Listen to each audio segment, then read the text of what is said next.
look at the Starbucks marketing, 0% of Starbucks marketing about the PSL is talking about what it tastes like. As a small business owner, creating anticipation for your product, whatever you're going to do, is absolutely everything. And it's one of the most neglected things that I see in marketing. There is nothing more powerful than giving a customer exactly what they want. People want to make decisions. They need help to make decisions. People do not care about lattes, but they do care about what a latte can signify. Starbucks knows they're selling more than a latte. They're selling feelings and ideas and community and nostalgia and something that we can all be a part of. Love it or hate it, the pumpkin spice latte marks the beginning of fall for coffee lovers everywhere. And this year marks 23 years since the launch of PSL. And so we wanted to know, how did Starbucks turn the PSL drink into a major lifestyle brand? On today's episode, we have Jen Olmstead, who is the co-founder and lead designer of Tonic Site Shop. And we will be breaking down just some of Starbucks' most genius marketing and branding strategies. And not only that, she's going to show us how we can create some of these iconic moments in our own business. Now let's get into the episode. The Independent Business Podcast is brought to you by HoneyBook, the all-in-one platform for anyone with clients. Book clients, manage projects, and get paid faster, all with HoneyBook. You can use the code PODCAST to get 20% off your new account and let business blow your way. We're just going to hop on in with this conversation, Jen, because I have been so stoked for this episode, but also everybody have a revelation to share about PSL. Why wait? We're coming in hot. I'm not a fan of PSL. You can just hear the sound of a million people leaving the podcast right now. They're like, see ya. What? No. Yeah. As we said before the show, I really do feel like a pumpkin spice latte is kind of a crime against America's taste buds. And I love coffee. And if you love a pumpkin spice latte, I applaud that. I'm not here to yuck your yum. I love that for you. And when I want to drink a cupful of pumpkin spice powder, I will do that. But it isn't my coffee. It isn't my vibe. And that's fine. But we're here today because we don't make the rules. And exactly. America has decided for us, like, they're here to tell us that pumpkin spice lattes are a win. Who are we to say that Starbucks has a loser? Exactly. I mean, but let's be real though, love it or hate it though, right? Like we all know what the PSL is. And so, cause I'm not a coffee drinker at all, but I know like about pumpkin spice latte because every year during the fall, it pops up everywhere. Everybody's talking about it. It has become truly a major like cultural thing. And so I wanted to ask you, let's just start off with, how did the PSL come about? Oh, yeah. So I was not familiar with this origin story, and it kind of blows my mind because it's just every marketer's dream. And so as a marketing strategist, as a brand, I was like, this is incredible. So here's what happened. So in 2003, Starbucks was coming off of the massive success of the peppermint mocha. So they had just released the peppermint mocha and they were like, well, crap, we've got to recapture that magic somehow. That went really well. We need to do that again. At that time, they didn't really have any other seasonal drinks whatsoever. And this is in the dark ages of 2003. This is when pumpkin spice is not a thing. There is not an entire Trader Joe's aisle devoted to pumpkin spice products. Okay, so dark ages, that does not exist. And this guy named Peter Dukes, who was one of the marketing execs at Starbucks, sits down with 6 members of his team, and they're tasked with like, come up with the new peppermint mocha. Like, we need another. You can just imagine some like Starbucks executive that's like, guys, we need another one of those. Like, that went really well. So he takes his team, 6 people, they sit down and they storyboard 100 options for like new seasonal drinks. He said that they just have like writing all over the walls, and they start testing it with consumer focus groups. And what happens is all of the most popular drinks are chocolate based. Chocolate, orange, like those were all of the most popular, and they were rated on what was most likely to sell and then uniqueness. And so interestingly enough, pumpkin spice was actually rated the highest for uniqueness, but it was one of the lowest for most likely to sell. So the consumers were like, we don't know if this is really going to work, basically. But to try it, I love this. Peter Dukes and his team literally just took a shot of espresso and just poured it on a pumpkin pie. And we're like, I don't know, like we think we really had something here because it was such a strong flavor. So they decided to test it. They rolled it out into just 100 stores on the East Coast. So like not even, abroad or anywhere. And they said instantly within a week when they would call managers and ask how it was doing in local stores, the managers were so excited. And they're like, we think we really have something here. And so that was kind of the other origin story. The other thing I love about how it started is that originally they were going to call it the Fall Harvest Latte. And this is like what you do as a marketer. You're like, let's come up with like a really sexy name for this product. It's like got to be like something like people love fall, people love harvest. Like, let's just do it. And in the first big marketing win, Starbucks went for clear instead of clever and called it the pumpkin spice latte, and history was changed forever. 20 years later, it is still here, which is wild. Yeah. This is the 20th anniversary, 2023. Yeah. This is the 20th year. It's wild. Like really when you think about it, number one, I love of how just hearing how they made the drink. I think it goes to show with business owners the importance of experimentation, that it is okay, like brainstorming, experimenting, really trying different things and being open to whatever that could be. Just, I think sometimes we get afraid to try new stuff because we just don't know how it's going to happen. But just hearing about how they made that process, pumpkin spice latte was at the bottom. Like what you just said, at the bottom. They literally anticipated that was not going to sell well. But somebody was like, no, I believe in this product. So let's just keep pushing through and let's keep trying it. And then also too, again, communication is so key in marketing. Again, to your point, instead of going with what's clever, going with what's clear. And so they changed it because I'm like, fall harvest. I'm like, what the hell is that? You can't drink a harvest, right? You can't drink a harvest. Yeah, like arguably you couldn't drink a pumpkin. And like this is actually very interesting. It wasn't until 2015 that the drink actually had any pumpkin in it whatsoever. So it's kind of like we were drinking a lie from the very beginning. A lie. At least it was the idea of pumpkin. And I think that you're right. There's so much to love about that initial origin story because they had 100 ideas. And I think as entrepreneurs, we get into this phase of like, I have to come up with like my next great idea. And we write 5 things down and we're like, well, those all suck, like that's it. And it took 100 for them. And then that wasn't even the best idea. Everyone was like, this may be actually the worst idea, but we're going to try it. And that I think is just such a takeaway for the small business owner. And we actually have something that I'll proselytize today. On the Tonic team, we have what my little brother introduced me. It's called the bad idea of the day. And it's BIOTD. And the culture is there are no bad ideas, right? There are only great conversations. And so if you have an idea, even if it's a bad idea, write it down, say it out loud, let it be one of the 100 because maybe it's not the idea, but it leads to the idea or it starts the conversation or you end up just like ruining a pie because you poured espresso on it. No big deal. No bad ideas. Like just go for it. So I love that. I love that so much because I think a lot of the times we are so afraid to share what our ideas are, especially in group settings, especially if you're in a team setting.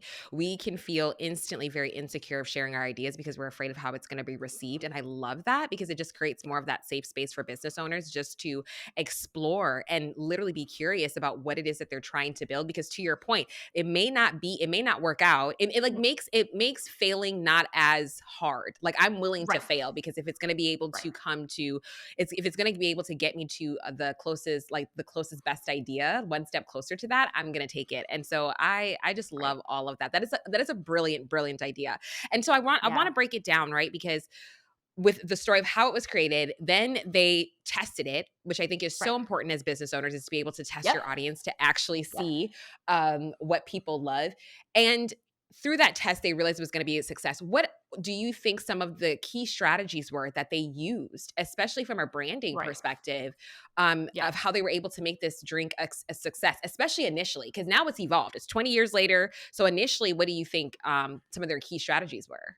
Oh, I mean, there's so many things to unpack. Number one, there's this great Seth Godin quote you've probably heard, but it's that people don't buy goods and services. They buy relations, stories, and magic. Okay, and so they knew from the very beginning, probably from the success of the peppermint mocha, which tasted like Christmas, they're like, we're not really selling a drink. We're selling a feeling. We're selling nostalgia. We're selling a holiday. We're selling a whole season. And so now for so many people, a pumpkin spice latte is like the first autumn leaf wafting to the ground. It's like permission to put on and sweat through your new Madewell sweater. It is like the arbiter of spring. It is, arbiter of fall. It's like you are thinking about going out and buying a decorative gourd as soon as you have your pumpkin spice latte. And there's countless comments on Starbucks Instagram that just say like, it's not fall until I've had my PSL.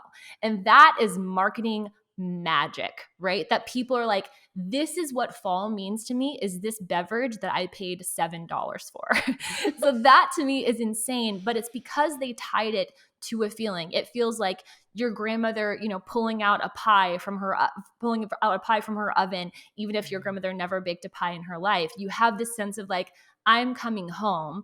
And all the science suggests that it's really because of the sugar and the drink that you have this feeling of like, someone made me a cookie and I feel warm and cozy and loved and nostalgic inside. And so I think as marketers, we have to remember that we're really evoking feelings in our audience. And so when you can tie your product to something bigger than what you're selling, when you can tie it to a way your audience wants to feel, that is what I think Starbucks did so well, is you want to feel like you're experiencing fall for the first time. And that is just one of the first strategies that I think that they did, is they really tied their product to a feeling.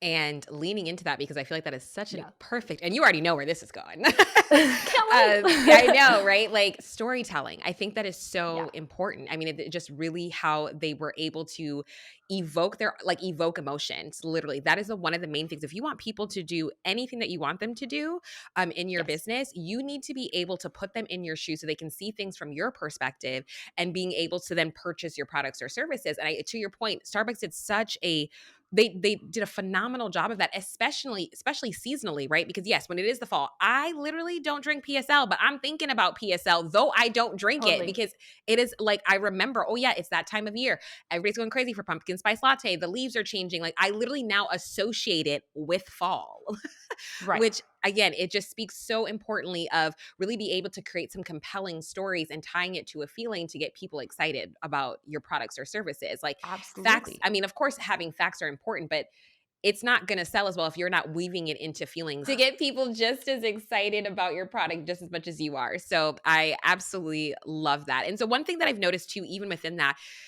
which I found really interesting, because seasonal marketing, right? Because yes, the PSL is tied to the fall and they do it very well to where it is every single year you're thinking about it. How were they able to do that where like it's become a ritual for people to go get PSL? Well, I think they told them over and over, this is your ritual, And so I think it's really interesting because if you look at the Starbucks marketing, 0% of Starbucks marketing about the PSL is talking about what it tastes like. Right. And we know why, because does it taste that great? I don't think so. In fact, like that's one of the reasons the law of diminishing returns says like the first pumpkin spice latte you have of the year probably is going to taste amazing. The seventh one, you're kind of like, well, like there's a reason this is a seasonal product. But it's because they're really marketing a feeling of like you feel cozy inside. And so all of the marketing, they're marketing like scarves and Ed Sheeran promoting his new album, which we'll get to in a second, the influencer marketing component. But they're marketing really a way of feeling and a way of being that has nothing to do with what the drinks taste like. And so I think as business owners, this is so key because often we market things like we market what's inside the course we're selling. But as a photographer, are you marketing the camera that you use? No, you're not marketing that. You're marketing how you're going to feel when you see those photos, or how often, as we hear it all the time, how your grandkids are going to feel when they see those photos. And so you have to remember that if you can sell people on the way they want to feel, they will pay for your product. In fact, they will pay more for your product than they should if it promises the way that they're going to feel. So I think that's one of the things that Starbucks does over and over. And if you look at their marketing, they do a few things well with the seasonality. Number one, we as small business owners hate talking about things that we're going to release. This is like one of the biggest things I see in marketing is people will just disappear into a cave, work on their new product, work on their new offering, work on their new photos, whatever it is that they're going to offer. They disappear entirely. They work on it. They come back and they're like, it's here. Like, are you ready? Like, and people are like, what the hell are you talking about? Like, we don't know what you're going to release. And Starbucks starts marketing the pumpkin spice latte coming months and months and months before it ever arises, because they know creating anticipation is everything.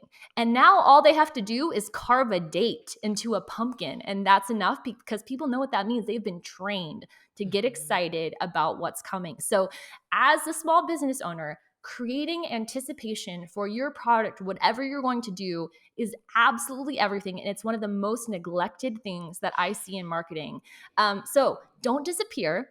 Set up a plan and keep talking about what you're going to do. Keep talking about what's coming, what you're going to release, what people are going to think about it. Give them a sneak peek of it. Tell them how it's going to be awesome. Tell them and tell them and tell them and tell them. Starbucks is not shy about telling you when the pumpkin spice latte is coming. And FYI, it's coming earlier every year. Every just so year. you know. It's August. Yeah.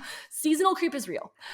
Yes. I love that so much because I think it's, again, you just called out a whole bunch of people out, like, already. Because she's in your house today, y'all, because it's true. We get a product, we have this brilliant idea, and we don't want to talk about it because we're afraid of how it's going to be perceived, especially if it's not ready, right? We want everything to be perfect and wrapped nicely and tied in a bow. And then we're going to be like, okay, everybody, now this is ready. And again, people are going to be like, where have you been?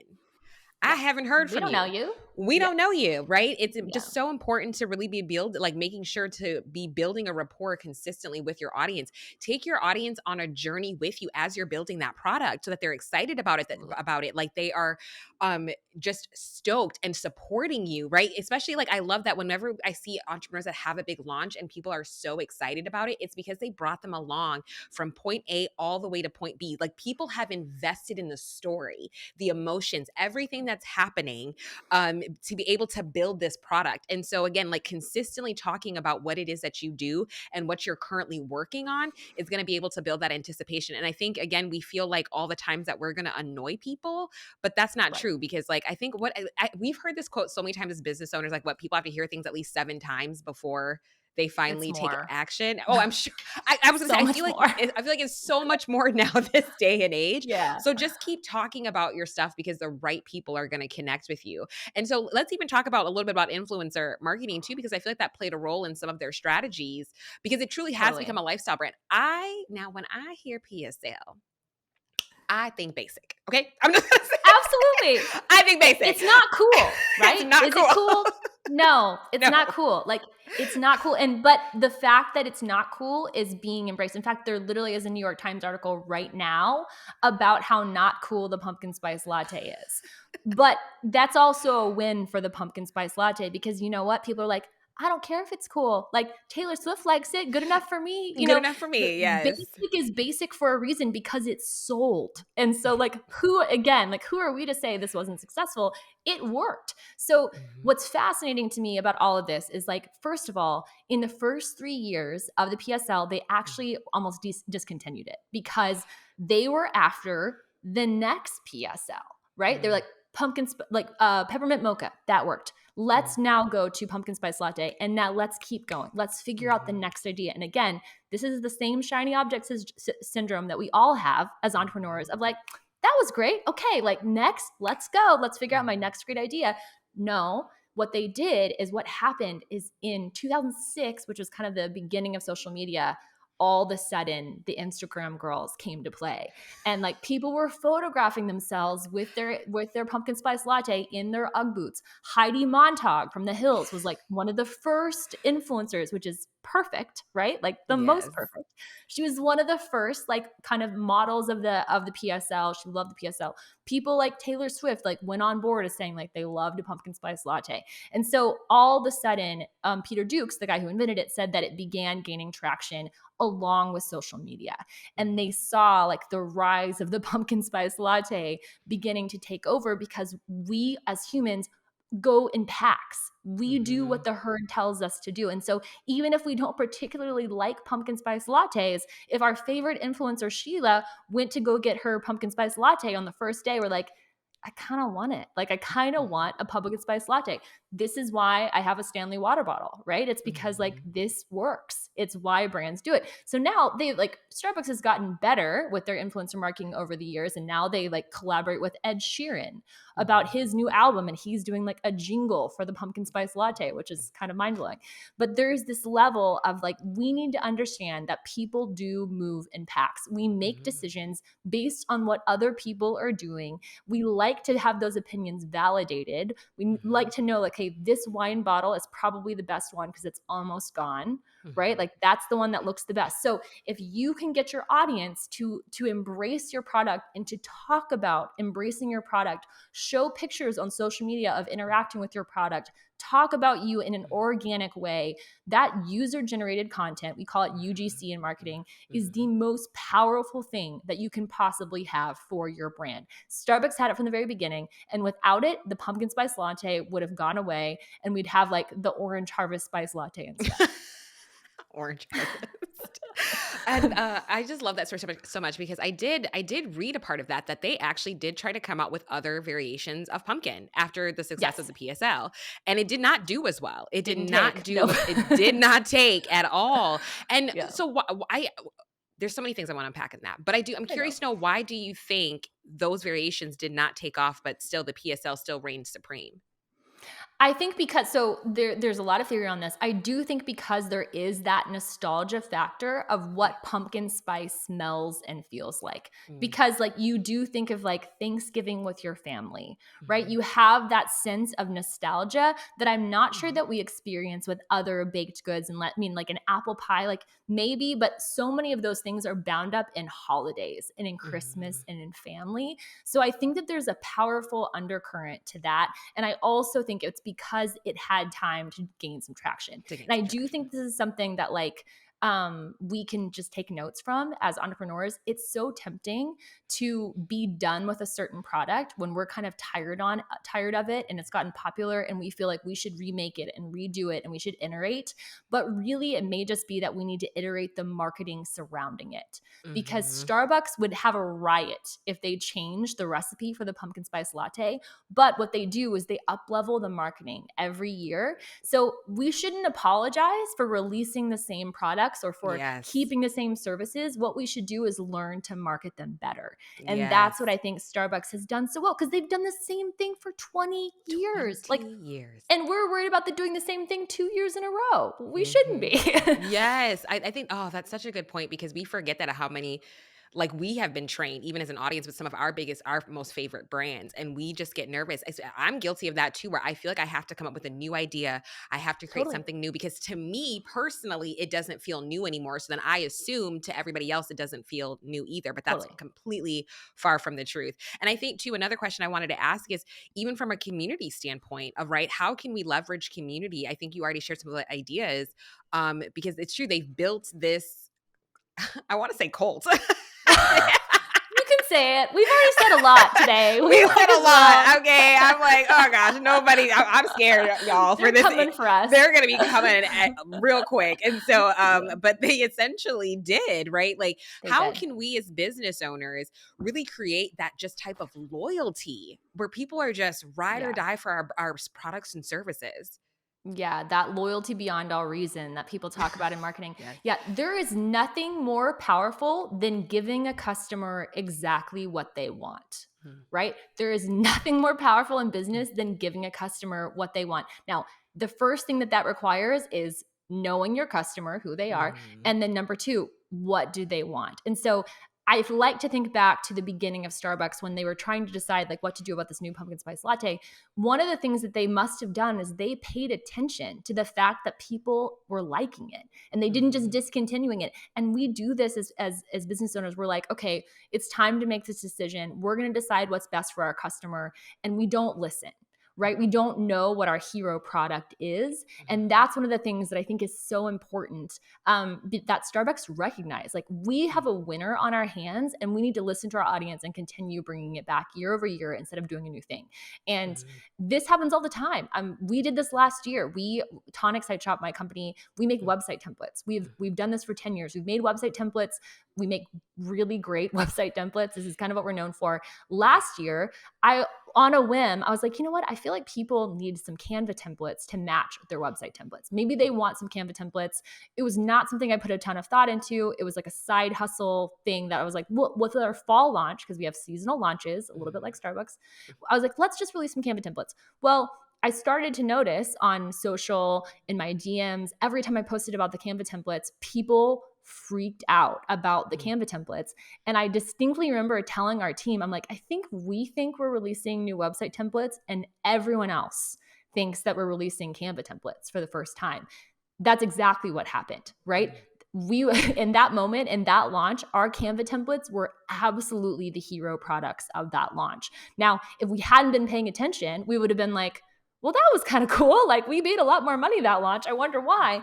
But it was this immediate pivot moment of like, oh, holy crap, we need to market these Canva templates. Like, people need this. We found a need. We heard our audience. We asked them what they wanted. We gave it to them, and they like it. So let's make sure that our business accommodates for that hero product. Yes. And I remember when you guys launched those templates, because I was seeing all over social media. I wasn't even following you guys yet. Like, I knew of Tonic. Yeah. I knew of Tonic, but like You I didn't. I weren't was following us. I Like, know. Don't kill me. I didn't realize it at the time, and then I saw. I was like, "Oh, these are nice." I remember thinking like so many other people were sharing about it because, and it was also to other designers Right. as well that were sharing about it because they were so excited about those Canva templates. Right. And I think again, it just like so many great things that you shared within that. I've noticed too, as myself as a storytelling strategist, that really knowing your target audience, we hear this all the time through and through as business owners and really listening to our customers. It is the foundational thing that the first thing that we're told, but doesn't matter how long you've been in business. A lot of people still don't know how to do that. Still don't know. They think they do, but they do not know. And so you really have to go deep when you're thinking about your target audience, really really take the time to think and fully understand them emotionally. I think that's a huge component of it too, that I've just like noticed as I've worked myself with clients of just no matter how long they've been in business, there's always a gap that you're missing that you can easily identify when trying to figure out your target audience. I think it's so important to really consistently revisit that because again, like it's going to help you whether refine your current product, make it better, or create something new, whatever that looks like. But that story with the Canva template is a prime example of that. And I absolutely love that you shared that story. And even to talking about seasonality, how can we as business owners leverage seasonality in our business? Because Starbucks does that well. I mean, obviously. So how can we do that? Yeah, so I think seasonality is a great thing because what does seasonality do? What is just another word for seasonality? It is scarcity. It is urgency. Those are the two, like the longest running marketing concepts known to man: create scarcity, create urgency. So with the pumpkin spice latte, I guarantee you, if it sold year round, it would not be nearly as successful. And how tempting is that, right? Starbucks could have been like, this is selling real well. Like, let's just make this a year-round thing. People clearly want it. That would have been the death knell of the product. Because do you know what happened last year? As soon as Starbucks introduced their pumpkin spice latte last year, all of a sudden their traffic to all their stores went up 25%. So in the summertime, no one was going to Starbucks. As soon as it comes out, 25% more people are buying pumpkin spice lattes, are going to Starbucks just in general. So I think there's a level to which this seasonal concept creates this appointment television, right? It's like when you sit down to watch your show that's only on Sunday night, you have to do it then. You don't want to miss out. It triggers that FOMO. So I think as business owners, there are lots of ways that we can do this. Number one, it's saying, I'm going to be releasing this at this time. Number two, you can always time gate things like, okay, it's only going to be available for a limited time, or this is a masterclass that I run once a year. I do it every year in September, and this is when it is. If you miss it, it's gone until next year, right? Same thing with pumpkin spice lattes. For your launches, with Tonic, we do a spring launch and a fall launch, and people now know to expect that from us. We haven't skipped it a single year that we've been in business, and people expect, what are you releasing in the spring? What are you releasing in the fall? So you can adopt these sort of seasonal approaches to this is when we do this thing. Maybe it's just as simple as like we run a sale every 2 months during this time, and you can expect that from us. But you talk about it, you time gate it, and you make it scarce and you make it urgent, and that gives people an incentive. And this is the thing that I want to be very clear about. This sounds sleazy, right? It sounds like, okay, this is a sales technique and it sucks. This is what I want you to reframe. People want to make decisions. They need help to make decisions. And when you do things like this, when you say, this is the best time to buy because it's only on sale for these 2 weeks, it helps people actually make the decision that they want to make anyway. Now, that's how I want you to reframe it. If they already wanted to buy it, this is a great time for them to buy it. You're not pushing people to buy something that they don't want. These women are not like out there being bamboozled into buying pumpkin spice lattes. They just want a pumpkin spice latte. And because it's only available then, they go get one. So don't be afraid to use these techniques in your marketing because really you're just helping people who already want to purchase from you or already want to buy from you make the decision. I love that so much. I think that is so powerful. Number and also consistency. It's being consistent. Really, Yes. again, what you said earlier, training your audience, just being consistent with what it is that you're doing, continuing to Right. show up. So if you're saying, okay, this is the date and time, you stick with that. This is the date and time, and you take those Yes. learnings, however, whatever you learned from that situation, and use that for the next time, right? So again, it's just being consistent and just continue to show up and doing the work in that way of how whenever you want to launch it with whatever seasons in your business. And so I absolutely love that. I think that's so brilliant. And just with Starbucks and even with Tonic, what you guys have been doing, I mean, you're honestly implementing a lot of these strategies in your own I business. didn't realize that we Until- were kind of like Starbucks until I was like, hey, we kind of do that. Like Yeah. that's a thing. Like we hype the hell out of this, but we can fall prey to the same things. I get so busy in my design cave that I'm like, okay, I guess I've got to come out and market instead of realizing, no. What I'm doing is I'm selling my sawdust. I'm showing what I'm already working in. I'm asking people for their opinions. I'm making sure that what I'm making actually resonates with the audience I'm making it for. These are Yes. very good principles to adopt if you want to sell something, if you want to make something, if you want relationship. And that's what all this goes back to is Starbucks knows they're selling more than a latte. They're selling feelings and ideas and community and nostalgia and something that we can all be a part of, right? And that's what you're doing when you take that photo with your PSL. You're like, I'm part of this. Like I have it. Like I get it. I'm doing fall too. So those are so many principles that I think that we can just all really adopt because people do not care about lattes, but they do care about what a latte can signify. That's the thing. That's so true. And even to your point, I just noticed this with this year because it did come out early. It was like still hot. And it was in Oh yeah. August when the PSL came out, and people were taking pictures like, I don't care, PSL. Like they did not care. PSL is Ready live. for fall. Yeah. PSL Sweating. is live. I know. Oh my God.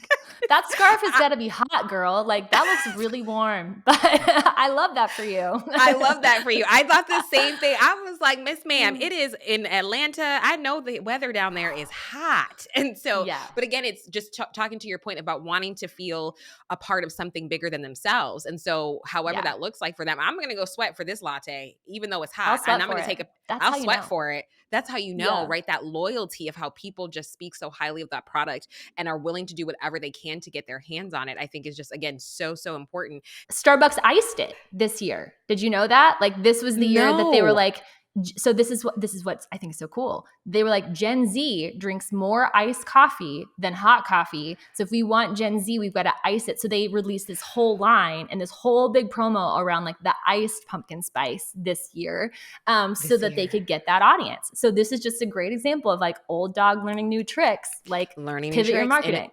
Pivot your marketing, innovate, right? Like really look ahead of like seeing how things are shifting because yes, we already know that Gen Z they already make such a huge impact in terms of like businesses literally with wanting to purchase and how they purchase from brands too that are more aligned with their values and stuff like that. So like a lot of exactly right. So being a part of a movement, a part of a community. And so they are already trying to figure out ways how to get connected with Gen Z. And I think that's so important in business. And so speaking of that too, the question just came back to me, y'all.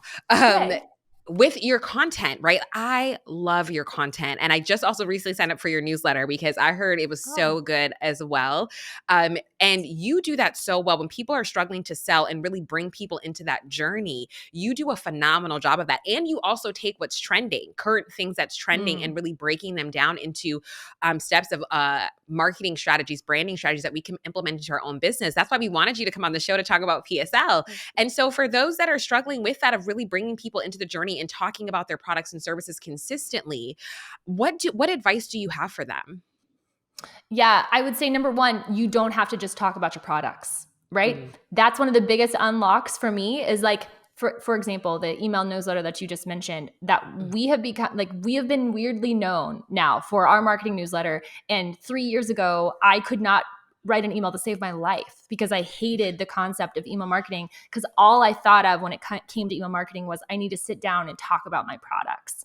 And I liked my products, but I didn't really want to write 2,000 words about them, and that didn't feel right to me. It wasn't what I was interested in. And so what really started happening is I wrote one email about something I was actually interested in. It happened to be like New Girl and Nick Miller and email signatures. And it was very long. It was terrible marketing. It did not mention websites a single time, but there was this outpouring of responses because people were like, this met a need for me. My email signature also sucks, and this is really helpful. And wow, this is really fun to read. And there was this moment of like, oh, I pursued content that was interesting to me mm, and valuable for other people, and it mm, built relationship. And mm, like you said with Gen Z, people want to buy things from brands and people that they trust. And so mm, I talk about email, talk about websites 1% of the time in our email marketing, maybe 2% of the time, probably 50% during a launch. But the rest of the time, I talk about things that I'm interested in, whether it's Stanley cups or Oatly oat milk or the crickets in my garage, which is a real thing I'm probably going to be writing about tomorrow.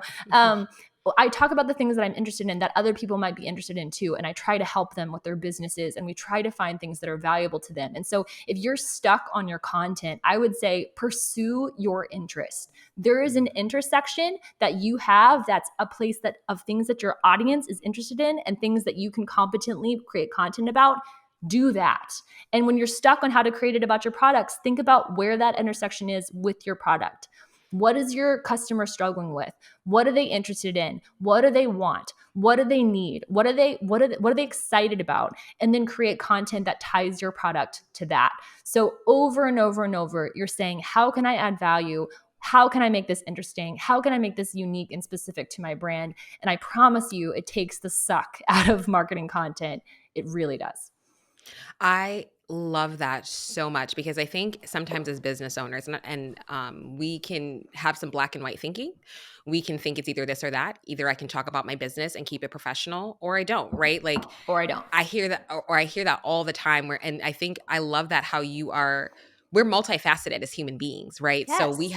have why put ourselves in a box? This is your opportunity to talk about the things that you like and weave that into your business, weave that when talking about your products or services. So then it feels like you aren't. And that is true. Like your content truly, you don't talk about heavily about websites, but you are known for it though. Everybody knows that. You are Right. known for your websites, but you don't talk about it as much. You talk about other things. And that's what makes your content so much fun and so engaging because you still weave it into your business where you're talking about business. And then when you do talk about websites, you Mm. honestly talk, but I feel like it's more show than tell. Like I loved Right. when you created Beyonce's website, I was like, oh, Yeah. Queen Bee, did you see this? Right. Yeah. I know. She hasn't called me yet. I'm so bummed. I like keep waiting. She's either going to call me or sue me, and that's unclear at this point. But I can't wait. But Either way, we're no, rooting for you. we'll see how it goes. I think that, there are a few things that allow us to do that. Number one, and Mhm, I will say this right now, we do have a great website. And so what mhm, our content does for us is it gets people to click from our Instagram to our website because they're like, what mhm, is this company? And our mhm, website is very clear about what we mhm, offer. So that mhm, allows me the luxury of saying whatever the hell I want on Instagram, because I know mhm, that when people are clicking off, they're going to get the clarity that they need about what we do and what we can do for them. The same thing with our emails. I know that 90% of the time in the year, I can market and say things that are just interesting or valuable and write about like almost going to jail, in the courthouse. And then because at some point I'm going to say, also, we make the best website templates on the internet. You probably want one. They're on sale this week. And it's going to work because people trust me, because I've showed up for them over and over and over, and they know me. And so they know if I say, you might want this, they're like, okay, I'll pay attention. Like, I know Jen, she's not going to lie to me. So that relationship building that you do over time, and when you have a strong website presence to support that, those two things work in tandem to form a really mhm. powerful thing.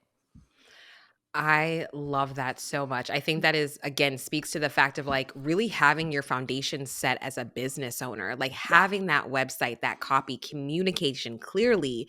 And once you take the time to really do that or revisit it and, refine it however you need to, that gives you the freedom to enjoy other aspects of your business. I think that, I love that so much. It is so important where like you literally don't have to worry about it. You're confident enough in what you've built to where you're like, I'm right. good. So let me go Yeah, and be Jen and talk about the things that I'm passionate about and that excite me and bring people along that journey. Oh, that is just such an important thing mm. to take away, just as business owners in general. And so Oh yeah, I have loved this conversation so this is much. so I feel great. like it's been so good. And you have just I brought know. so many tangible, helpful tips that we can utilize as business owners. And so my final question that I have for you that we ask for every single episode is, what do you believe is the biggest differentiator between the businesses that succeed and the ones that fail?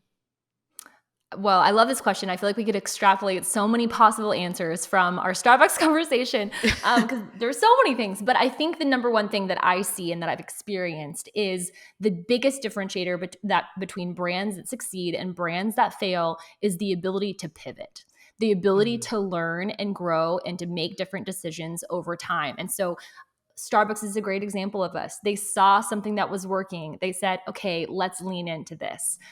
Every year, we're going to find out a new way to do it and do it better.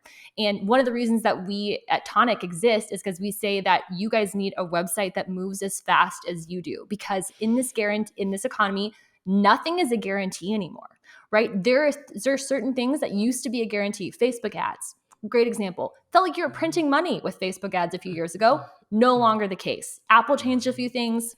That's gone. Instagram, right? We're like, Instagram, sure thing. I can send a photo to all my friends. They're going to see it. Like, joke's on us. No, like we've all got to create video content now. So when you can figure out as a brand, what do I need to do to still reach my people, no matter the medium that I'm experiencing, no matter the kind of content that I have to create, that ability to pivot, I think, is absolutely everything as a brand. And it requires listening to your audience, knowing who you are in your marketplace, and then being willing to shift when it's working and when it's not working over and over again. That is just so key. Pivoting. Yes, yeah, 1000% yes. And I think, especially now with this day and age, how technology is so quickly shifting. And to your point, yes, social media is not what it used to be. It is so much harder No, now, to grow your audience. And I know a lot of people are tired. And then you also have AI that's also coming in, and everybody's like, you totally. know, there's a lot. It's overwhelming 1000%, but you have to be willing to be open to the changes Totally. and be willing to learn, because as business owners, we don't know everything, and Yeah. we need to consistently be students. And I just love that so much. That is such an important reminder. It doesn't matter if you've been in business for a year or 20 years. We just have to be Yeah. open to the changes and continuously pivot and shift our mindset and also to our skills, because what worked back in the day certainly does not work now. And innovation, I think, is one of the biggest pieces that's going to get us through as entrepreneurs. And so I Absolutely. absolutely love that. And this, like I said, this Yeah. conversation has been, I could talk to you for hours, Jen, I know. I'm hours. like, okay, Okay. let's keep going. Like, let's talk AI now. Like, I we're know, just getting right? into it. Like, I can hear Ross from Friends just yelling, pivot. So, Pivot. Oh my goodness. We are definitely going to have you back, because this conversation I has would been love to. wonderful. This has been amazing. And so for people I'd that love want to to. connect with you, where can they find you? Yeah, so you can find us on Instagram at tonicsiteshop.com. You can get on our long and weird famous email marketing list at tonicsiteshop.com/list. And you can find us online at tonicsiteshop.com. If you need a killer website that moves as fast as you do, then you know where to find me. And y'all, I mean, it's top tier. I'm like, Or I should say Canva templates, right? Like Canva templates. That, yeah. from the Let's Canva remember. templates, everything from social media content, Canva templates, website templates, they are phenomenal. So definitely check out the Tonic site shop. Definitely check out the Tonic team. And thank you so much, Jen, for coming on. I have Anytime. loved this breakdown, this case study of PSL. And everybody, thanks so much for tuning in. And until next time. That ends our episode of the Independent Business Podcast. Everything we've discussed today can be found at podcast.honeybook.com. Head to our website to access for show notes, relevant links, and all of the resources that you need to level up. And if you've enjoyed today's episode, be sure to subscribe to the podcast to make sure you never miss our future content. drop us a review and leave our guests some love on social. And thank you again for listening.